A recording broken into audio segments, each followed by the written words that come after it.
Hello, everybody. You've tuned into the Indiana State Police Roadshow. I'm your host for Sergeant Rich Myers with the Indiana State Police Public Information Office.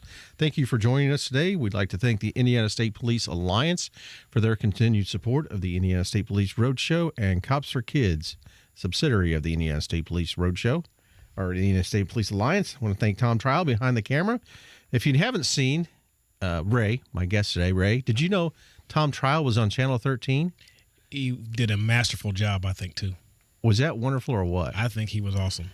My guest today is Sergeant Ray Poole from the Indiana State Police Museum, and the king of the camps is what we call him here at the Indiana State Police, runner of the Indiana State Police camps. But yeah, Tom was on the Channel 13. They kind of done a story on him on what he does for us, and right. very, very well deserving on what he does. And we'd like to thank Tom for putting us on YouTube each and every week. So if you haven't seen that, go to Channel 13's website, and you actually get to see Tom Trial instead of just talk about him. Yeah, you know, he's very humble, but he does a great job for us. And, you know, if you look around, he's everywhere. It's State Fair, different events, and he does a great job. And, you know, he's a great resource for the Indiana State Police. Yeah, and he's almost as good looking as his wife, Shelley. Yeah. I'll stop there. Well, Ray, thanks for being with us today. It's that time of the year that we want to push out some things that are going on in your area of expertise, and that's some camps that are going to be coming up this year. Oh, absolutely. And, you know, once again, I want to say hi to all the listeners. You know, it's been a long time since I've been here. It's a couple of days, hasn't it? Yeah, I used to sit here where First Sergeant Myers is sitting, and, you know, it was fun back then. But and you can have this. You want to do that again? Is that what you're asking for? No, we have a new guy, John Perrine, that needs to know how to do this. So we'll get him. We're going to get him plugged in. Get him plugged in. But it is camp time, and, you know, we are busy at it, getting all the locations secured, which we have. We're trying to get kids, you know, excited about going to camp, and, you know, what other way to spend a summer is with the Indiana State Police troopers at a summer camp. The program's been going on since 1970, believe it or not. 1970. 1970. Where was the first camp at? Do you know? I want to say up in Lafayette, up in a camp called, maybe at the Tippecanoe 4-H Fairgrounds, I believe, up in Lafayette in Tippecanoe County. That's when the first one was. Retired Sergeant Ernie Alder had a vision to maybe get some things for kids to do and show them the inside belly of the, as we say, of the state police. And it gave the kids opportunity at that time to see if they had what it takes to be a police officer. Mm-hmm. You know, there's a lot of kids that grow up that want to be officers, and, you know, we run them through the little paces of going to the summer camp, and it's like going to the police academy. You know, we get them up early in the morning, and we make them do exercises. We make them clean their rooms, and everything's yes, sir, no, sir, no, ma'am, yes, ma'am, and everything's very structured. And what over my time of working camps and coordinating the camp program, what I've found out is kids do love the discipline. They respond to it. They respond to it very well. And mom and dad, when they come pick their child up from camp, they're like, "Man, what you guys doing?" You know, but I guess maybe it's safety in numbers, and kids kind of want to make you proud, and they want to do the right thing, and a lot of them try to do the right thing when they're at camp. Well, let's talk a little bit about the camps that you have to offer, and the 2016 Indiana State Police Camp application is available online. Is that correct? It is available online. The Indiana Troopers Youth Services has a website, and I'll give that to you in a few minutes. But you can get it on the website there. You can go to the Indiana State Police website, and there's a link to that, or the Indiana Troopers Youth Services. Well, once again, the Indiana Troopers Youth Services has a Facebook page. Okay. And we try to direct people to the Facebook page where they can get all the information about camps, our locations, and there's some pictures and videos of what we do at the camps, and it'll give mom and dad a little bit of an insight of what's going on. You know, we get a lot of calls on what do the kids do, what type of activities, and we know what gives them a little background. Gives them a little background. See what they're going to do. Yeah, but one thing it is not, and I get a ton of calls all the time. It is not a boot camp. You know, we're not in their face, chewing them out, cussing them out, all that kind of good stuff. And that's not really good stuff, but we're not, you know, doing that. But it's very directed, just like going to the police academy or going to a military boot camp. Yeah. You know, we do some of those things, but it's not a boot camp per se to make your kids straighten up and fly right. But there's a lot of fun time, free time. I know when myself being associated with the EOD, Explosive Ordnance Disposal Bomb Squad, we come in, we give presentations. The SWAT team does, the scuba team. So you have all kinds of actual troopers that come in and give them the background of their jobs, from the motorcyclists to the the Mustang drivers to CSI. So you've got a whole plethora of information coming at them. And it gives a young person an idea of what we do, and it gives them a backdrop of some of the things that as you mentioned, what we do for the state police. And not only is it gives them an idea. You might have a child that wants to grow up and be in law enforcement, but not necessarily be a police officer in uniform. And we invite different disciplines of the department, like you mentioned. We have civilian folks, like somebody like Tom over here, or we have people that work on the third floor that are like secretarial type of workers, and then we also have people that work in the laboratory that are basically they're scientists. Yes, and they go and get their degree, and they come and work at the state police labs throughout the state. And they come and share what they do with the kids too, because a lot of kids are interested in the CSI type of work. Now, we was looking at the application. You have kind of two age groups here that you're going to offer this year. Is that correct? Well, on a thumbnail sketch, we had to eliminate a couple of the younger camps because of financial things. Where the Indiana Troopers Youth Services is a nonprofit, and we run off of donations. The state is generous enough to give us $25,000, but the program is like $120,000. So even with my simple math skills, that's not enough money. So we had to make some hard choices and eliminate some of the camps, and we chose to eliminate the 5th and 6th grade camps, which some people are familiar with. And those were the Respect for Law camps. We got rid of those 5 camps, and I'm hoping that's going to save us money. Now we're going to have 2 junior high camps, or any more of the school systems throughout the state are 6th, 7th, and 8th. They're middle schools anyway. So that was a natural transition to bring the 6th grade kids up to the 7th and 8th grade camp. And so we have 2 of those, one at Vincennes, which is June 15th through the 18th, and one at Anderson University, which is July 6th through the 9th.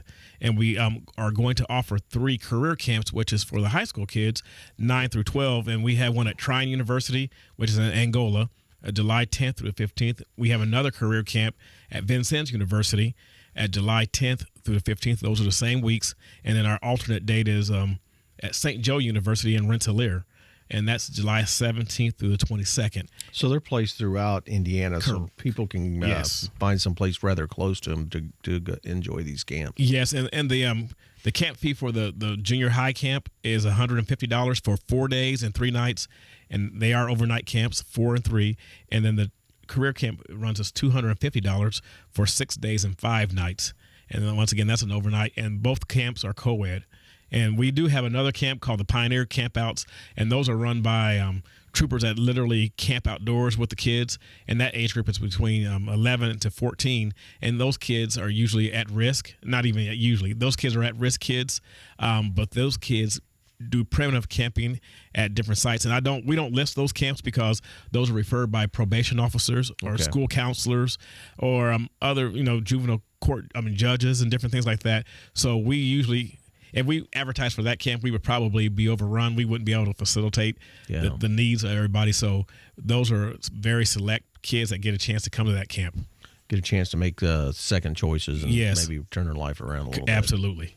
Now, these camps that we were talking about, though, from the career camp, the Optimus Lions Club camp, also give these young campers a chance to kind of enjoy and experience college life, because these are at college universities, correct? Correct. And that was the premise of moving these camps to the universities. It gives that kid a chance to maybe step foot on the college campus, live in a dorm, eat college food. And there's kids that are on campus that are college kids walking around, and they kind of stop and look at all because they see how much fun the kids are having. Right. But it gives mom and dad a chance to let their kids kind of grow up and experience independence for a little. Although we're there watching over them, and we have troopers that are on every floor, and probably 3 or 4 troopers per floor.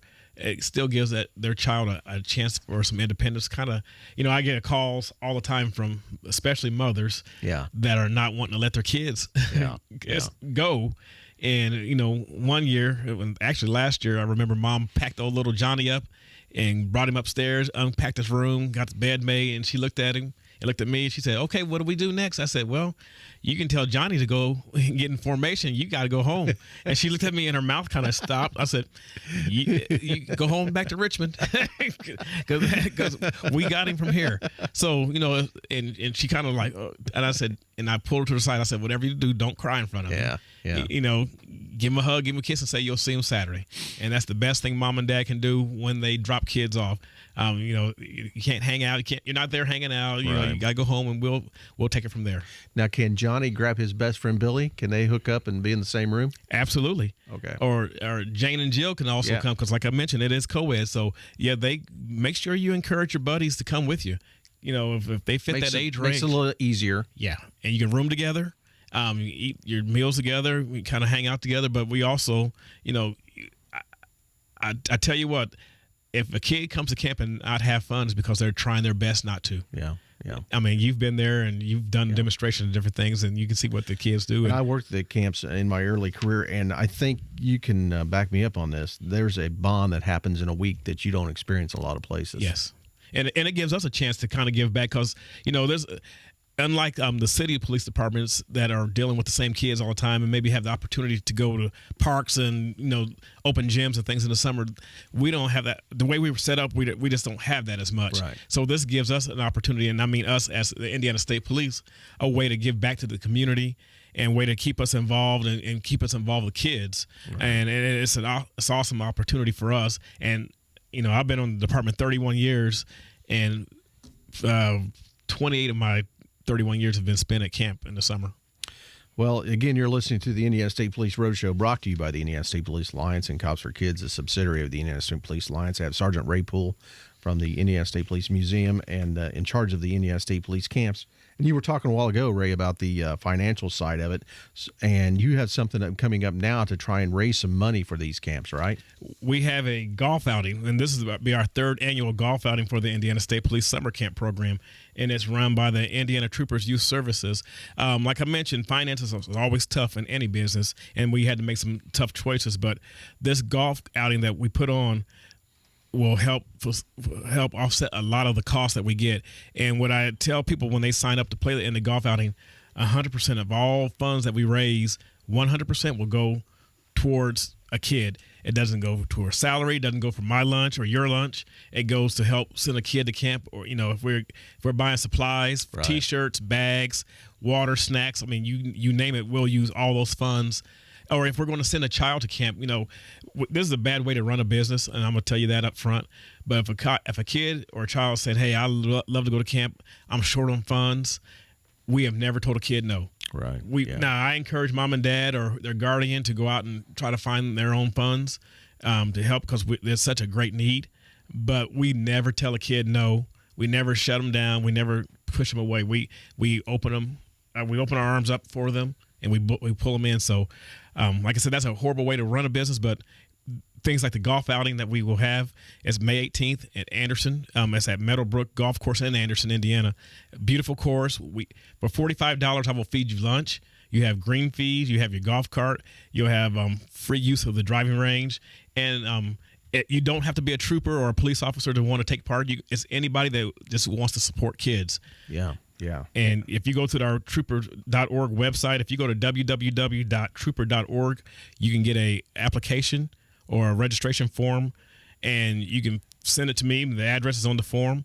And if you want to sponsor a hole for $100 to get your company's name out there saying that you support what we're doing, right, it's $100 for a sponsorship hole. Great.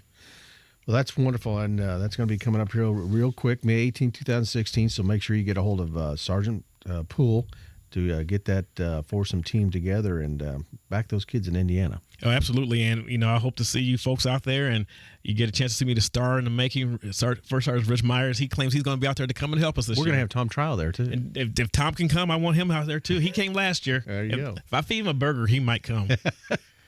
Well, Ray, thanks for coming in, talking about the camps. We appreciate it, and hopefully we'll have a big outing here at the golf course, and we can get some money for these camps. That'd be great. Thanks for having me here. Well, again, you've been listening to the Indiana State Police Roadshow, brought to you by the Indiana State Police Alliance, Cops for Kids, a subsidiary of the Indiana State Police Alliance. Sergeant Ray Poole from the Indiana State Police camps. We appreciate you listening. Hope to see you at the golf outing on May 18th. Roadshow out.